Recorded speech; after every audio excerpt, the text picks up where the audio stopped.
बड़े बेआबरू होकर तेरे कूचे से हम निकले, बहुत निकले मेरे अरमान फिर भी कम निकले।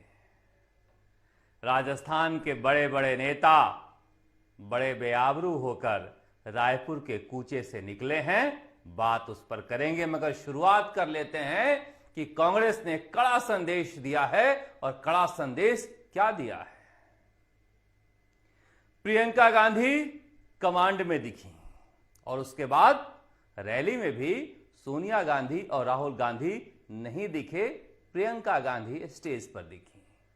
जिस तरह से पूरा माहौल दिख रहा था और जब प्रियंका गांधी को बुलाया गया, सोनिया गांधी ताली बजा रही थी। जब प्रियंका गांधी की तारीफ हो रही थी तब सोनिया गांधी ताली बजा रही थी। ऐसा लग रहा था कि प्रियंका अब कांग्रेस के हॉट सीट पर होंगी और राहुल गांधी एक बार फिर से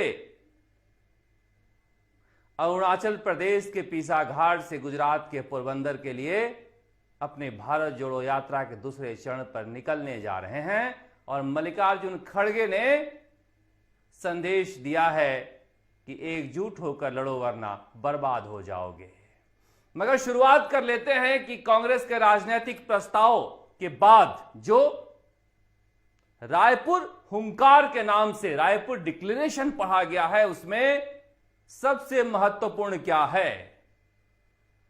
उसमें सबसे महत्वपूर्ण है कि 2024 जीतना है तो राज्यों को जीतना होगा। जो अधिवेशन शुरू होने से पहले सचिन पायलट ने कहा था। और उसके ऊपर की लाइन क्या है? उसके ऊपर की लाइन है कि चुनाव जीतने के लिए एकजुटता की जरूरत है, एकता की जरूरत है और अनुशासन बनाए रखने की जरूरत है। क्या यही वजह है कि 2 दिन बैठाए रखे गए कांग्रेस के बड़े नेता मुख्यमंत्री अशोक गहलोत और सचिन पायलट, मगर बोलने का मौका नहीं मिला? हां, अधिवेशन के बाद हुई रैली में, छत्तीसगढ़ के जनता की रैली में थोड़ी देर के लिए अशोक गहलोत आए, मगर चेहरा उतरा हुआ था और मिजाज उखड़ा उखड़ा हुआ था। और वहां पर भी बोल गए कि हमारी सरकार गिराई जा रही थी, हमने कैसे कैसे बचाई है। यानी कि रायपुर हुंकार से कोई मतलब नहीं है राजस्थान के नेताओं को। इसीलिए एकमात्र नेता रामेश्वर डूडी किसान डिक्लेरेशन पर बोलने आए। प्रदेश अध्यक्ष गोविंद सिंह डोटासरा को भी मौका नहीं मिला, क्योंकि अभी भी कांग्रेस का मानना है कि 25 सितंबर की रात जो कुछ हुआ उसमें खलनायक की भूमिका में गोविंद सिंह डोटासरा भी थे, जो मल्लिकार्जुन खड़गे और अजय माकन को रिसीव करने के बजाय आउट ऑफ नेटवर्क इलाके में जैसलमेर के तनोट में मुख्यमंत्री अशोक गहलोत के साथ निकल गए थे। रामेश्वर डूडी को बुलवाकर संकेत दिया है सोनिया गांधी ने कि चाहे कितने भी बड़े नेता हो, लड़ोगे तो अनुशासनहीनता बर्दाश्त नहीं की जाएगी। मगर मैं फिर कह रहा हूं कि एकमात्र मुख्यमंत्री अशोक गहलोत ऐसे बड़े नेता थे पूरे स्टेज पर जिन्हें नहीं बोलने दिया गया, जो पानी पानी नजर आ रहे थे। सोनिया गांधी और राहुल गांधी के पास फटकने नहीं दिया गया।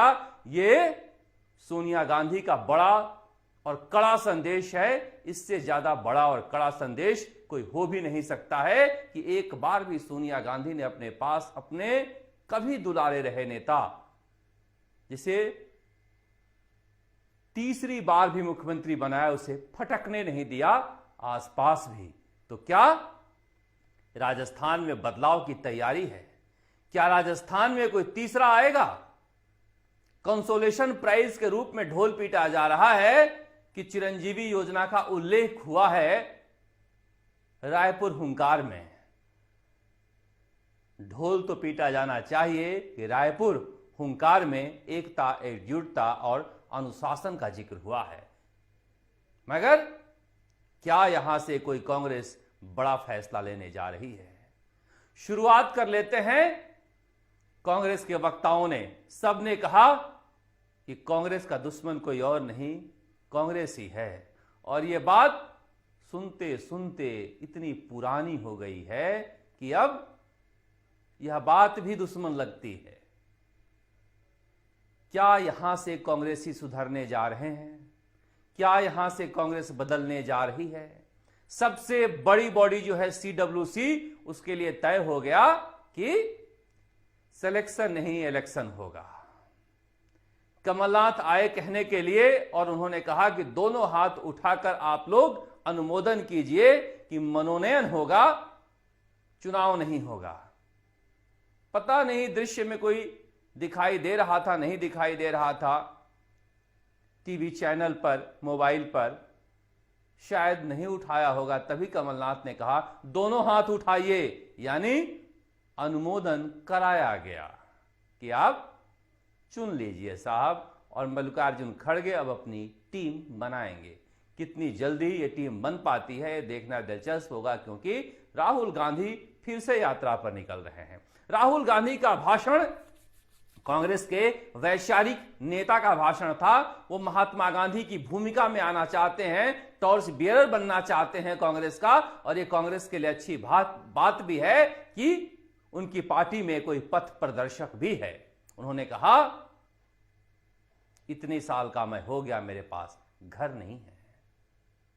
इमोशनल कार्ड भी खेला उन्होंने कि किस तरह से 1997 में उन्हें घर छोड़ना पड़ा था, जिस घर से लगाव था। वो बताने की कोशिश कर रहे थे कि इलाहाबाद में उनका घर है, मगर वह भी देश को दे दिया है और देश ही उनका घर है। भारत जोड़ो यात्रा में इतने डूब गए हैं वो कि अपने अनुभव ही सुनाते रहे, समझाते रहे और बताते रहे कि देश क्या चाहता है, मैं कितना बदल गया हूं, मैं कितना शांत हो गया हूं, कितना सुनने वाला हो गया हूं, कितना सोचने वाला हो गया हूं, और मैं देश की एकजुटता की तलाश में निकल पड़ा हूं। फिर पार्टी कौन संभालेगा? सोनिया गांधी सक्रिय राजनीति से करीब करीब संन्यास ले चुकी हैं। बचे मल्लिकार्जुन खड़गे। खड़गे जी इस बुजुर्ग अवस्था में भी नौजवानों इतना काम कर रहे हैं। जब भी लड़खड़ाते हैं राहुल गांधी थाम लेते हैं। मगर कहा जा रहा है कि संगठन महासचिव की भूमिका प्रियंका गांधी के कंधों पर आने वाली है, केसी वेणुगोपाल से निकलकर, और केसी वेणुगोपाल शायद राहुल गांधी के राजनीतिक सचिव बने, अहमद पटेल की भूमिका में आ जाएं, जो सोनिया गांधी के साथ राजनीतिक सचिव के रूप में कांग्रेस के सबसे ताकतवर महासचिव थे। तो क्या प्रियंका गांधी संगठन महासचिव बनेंगी? क्योंकि देखिए प्रियंका गांधी ने क्या कहा। प्रियंका गांधी जनता के नब्ज को समझती हैं, पकड़ती हैं, मगर पता नहीं क्यों कांग्रेस अपने सबसे लोकप्रिय नेताओं को नेपथ्य में रखना चाहती है। यह कांग्रेस के बुरे समय की बुरी स्थिति है, मगर समझे कौन? प्रियंका गांधी ने कहा कि ये तो ठीक है कि पंचायत पर, जनपद पर, ब्लॉक पर कांग्रेस के संगठन बनने जा रहा है, मगर ये कागजों में नहीं होना चाहिए, क्योंकि प्रियंका गांधी जानती है कि कांग्रेस का संगठन कागजों पर ही चल रहा है। उत्तर प्रदेश में वो देख चुकी हैं, इसीलिए उन्होंने कहा काम करने की जरूरत है। प्रियंका गांधी ने यह भी कहा कि बेरोजगार और बेरोजगारी देश का बड़ा मुद्दा है। भर्तियां जो निकल रही हैं, घोटालों में फंस रही हैं। जब ये बोल रही थी तो मुख्यमंत्री अशोक गहलोत मंच पर ही बैठे थे। कुछ लोग कह रहे हैं कि गौतम अडानी और मुख्यमंत्री अशोक गहलोत की दोस्ती की वजह से उन्हें रायपुर महाधिवेशन में नहीं बोलने दिया गया है, क्योंकि जितनी जमीनें आवंटित की गई शायद किसी भी राज्य सरकार ने नहीं की है। और राहुल गांधी, प्रियंका गांधी के इस हथियार को मुख्यमंत्री अशोक गहलोत ने भोथरा कर दिया है। पता नहीं क्या वजह रही होगी, मगर किसी सूबे के मुख्यमंत्री को महाधिवेशन में न बोलने दिया जाए और कोई नाम तक न ले, ये शुभ संकेत नहीं है, कांग्रेस के लिए भी नहीं है और मुख्यमंत्री अशोक गहलोत के लिए भी नहीं है।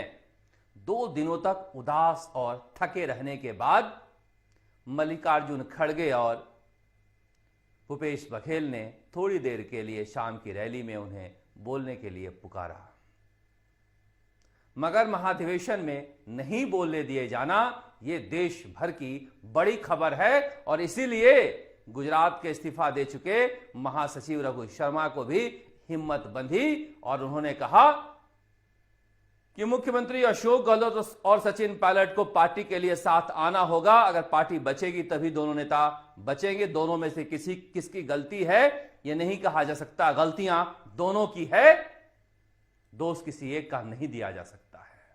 अगर यह कहने का साहस रघु शर्मा को आ रहा है मुख्यमंत्री अशोक गहलोत के खिलाफ, तो समझना चाहिए कि रायपुर के महाधिवेशन से क्या संकेत निकला है। क्या कांग्रेस यहां से बदल कर जाएगी? वो 50% कौन से युवा, कौन से SC ST OBC और कौन से दलित होंगे, इस पर हमारी नजर रहेगी। क्योंकि फिलहाल जो स्टीयरिंग कमेटी है वो स्टीयरिंग कमेटी थके और पुराने लोगों की एक टीम है जो कहीं काम नहीं आ सकती है। गौरव वल्लभ और पवन खेड़ा जैसे नेताओं को समझा जा सकता है, इमरान प्रतापगढ़ी जैसे नेताओं को भी समझा जा सकता है कि ये पार्टी के लिए माहौल बनाने में काम आते हैं, मगर जो नेता पार्टी के नीति निर्धारक और नियंता बने बैठे हैं दिल्ली में, वो किस काम के हैं इसके बारे में सोचना होगा। जिस तरह से बीजेपी ने अपने दिल्ली कॉकस को एक एक कर सफाया किया है, उसी राह पर कांग्रेस को चलना होगा। अब मल्लिकार्जुन खड़गे जी उठे तो कांग्रेसियों का खाना का वक्त हो गया था। फिर केसी वेणुगोपाल को कहना पड़ा कि अब तक का सबसे महत्वपूर्ण भाषण है, इसे सुनकर जाना, मगर कांग्रेसी कहां माने, खाने की पड़ी है तभी तो ये स्थिति है। मल्लिकार्जुन खड़गे जी उठे और खाने के लिए शायद शोर मचा रहे होंगे, तभी भाषण से पहले मल्लिकार्जुन खड़गे ने कहा, ओए कोने वालों, भूख लगी है तो जाओ खाना खाने, शोर मत करो। अगर ये स्थिति है कांग्रेस की तो मुझे लग रहा है कि बड़े बदलाव की जरूरत है। पार्टी में समर्पण की कमी कहीं रह गई है क्या कि राष्ट्रीय अध्यक्ष को अंतिम भाषण से पहले कहना पड़ रहा है कि भूख लगी है तो खाना खाने जाओ, हल्ला मत करो। ये छोटी छोटी बातें हैं जो किसी भी पार्टी को बड़ा बनाती है। रायपुर, नया रायपुर, नई कांग्रेस बना पाएगी या नहीं पता नहीं, क्योंकि यहां से एक सफर की शुरुआत हो रही है। यहां से कैसे टीम बनती है और कैसे कांग्रेस इस देश में माहौल खड़ा करती है, यह देखना दिलचस्प होगा, क्योंकि खंड खंड में बटी हुई है ये कांग्रेस। अब राहुल गांधी जब बोल रहे थे तो राहुल गांधी कह रहे थे कि भारत जोड़ो यात्रा के बाद देश भर में कांग्रेस के लिए एक लहर सी आ गई है, बड़ा बदलाव आया है, लोग कांग्रेस के बारे में सोचने लगे हैं, विचार करने लगे हैं और हमें लोग सत्ता देंगे, आप तपस्या करो। बार बार कह रहे कि हर कांग्रेसी तपस्या करे, चले निकले भागे दौड़े चोट खाएं। कहां कहां कौन कौन कितना कैसे पैदल चला है इसका विवरण भी किसी के पास नहीं है, और उस पैदल चलने से क्या फायदा हुआ है यह भी कोई नहीं जानता है। जब तक मंत्री और विधायक खान लेने के लिए भागते रहेंगे, जब तक पेट्रोल पंप के लिए भागते रहेंगे, एजेंसी के लिए भागते रहेंगे, ट्रांसफर पोस्टिंग के लिए भागते रहेंगे, जब तक कांग्रेस के विधायकों को ईस्ट इंडिया कंपनी कहा जाता रहेगा, तब तक आइडिया ऑफ इंडिया के कंसेप्ट में कांग्रेस के कार्यकर्ता और नेता फिट बैठ नहीं पाएंगे और बीजेपी यहीं से एडवांटेज ले लेती है, भले ही वो दूध की धुली नहीं है। चर्चा भ्रष्टाचार पर भी होना चाहिए था मगर हुआ नहीं, क्योंकि कांग्रेस अगर गई है सत्ता से तो किसी और वजह से नहीं गई है, भ्रष्टाचार की वजह से गई है। अगर हिंदू मुसलमान पर जाना और आना होता तो फिर तीसरे दल पर वो निर्भर नहीं होते, तीसरी ताकत राज्यों में सत्ता में नहीं आ जाती। इसलिए सिर्फ बीजेपी को एक पैमाने पर कसकर कि वो हिंदू मुसलमान कर रहे हैं इसलिए सत्ता में आ रहे हैं, मुझे लग रहा है शुतुरमुर्ग जैसी हालत कांग्रेस खुद का कर रही है। कांग्रेस के जाने की सबसे बड़ी वजह भ्रष्टाचार रही है, जिसके ऊपर किसी कांग्रेसी का ध्यान नहीं जाता है। वो सोचते हैं यह तो हमारा मूल अधिकार है। और यह एक बड़ा संकट है जिसके पीछे कांग्रेस खत्म हो रही है। रही बात गठबंधन की, तो कौन कौन आएगा और कैसे कैसे आएगा, इसके बारे में भी सोचना चाहिए। गठबंधन में आपके साथ नीतीश कुमार खड़े हैं और शरद पवार खड़े हैं, वो तो आ जाएंगे, उद्धव ठाकरे भी आ जाएंगे, मगर जो नहीं आएंगे वो कैसे आएंगे, यह समझने की जरूरत है कि राहुल गांधी जाते हैं मेघालय तो हमला बोलकर आते हैं ममता बनर्जी पर, और बदले में महुआ मित्रा पलटवार करती हैं राहुल गांधी पर। जब रायपुर महाधिवेशन में महागठबंधन को लेकर चर्चा हो रही है तो फिर समझना चाहिए कि यह संकट बड़ा है। अगर बीजेपी गठबंधन कर पाई थी तो अटल बिहारी वाजपेयी जैसा चेहरा था जो असहमति को भी सहमति में बदल लेता था। मुझे लगता है यह काम राहुल गांधी कर नहीं पाएंगे, क्योंकि विचारधारा को लेकर वो काफी वैचारिक प्रतिबद्धता वाले व्यक्ति हैं। इसके लिए कोई लचीला व्यक्ति चाहिए, मुख्यमंत्री अशोक गहलोत जैसा और प्रियंका गांधी जैसा चेहरा चाहिए, जिसके आधार पर विपक्ष एकजुट हो सकता है। कोई तो चुंबक चाहिए। ऐसे कैसे कोई खींचा आएगा? अगर कांग्रेस लीड करना चाहती है तो इस बारे में भी सोचना होगा। मगर लौटते हैं राजस्थान की तरफ। राजस्थान में जिस तरह से मारामारी चल रही है, कहा जा रहा है केसी वेणुगोपाल के साथ मुख्यमंत्री अशोक गहलोत और सचिन पायलट दोनों की बैठक हुई है और प्रियंका गांधी के कहने पर हुई है। उसके बाद सुखजिंदर सिंह रंधावा से सचिन पायलट भी मिले हैं, उनके समर्थक भी मिले हैं और कह दिया है कि बदलाव करना है तो करो, नहीं तो पार्टी डूबने जा रही है, तैयार रहो। सुखजिंदर सिंह रंधावा बदलाव करना चाह रहे हैं, मगर किसके पास जाकर कहें, एक बड़ी समस्या आ रही है। प्रियंका गांधी बदलाव चाहती हैं, मगर ये कैसे हो, एक बड़ी समस्या आ रही है। क्या मुख्यमंत्री अशोक गहलोत को कड़ा संदेश दिया गया है कि आप सत्ता छोड़िए?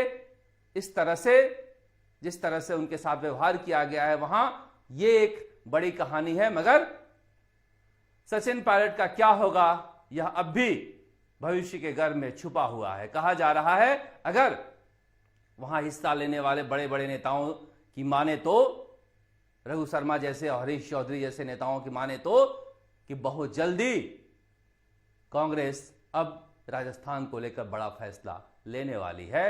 हालांकि लोग सुनते सुनते ऊब गए हैं, मगर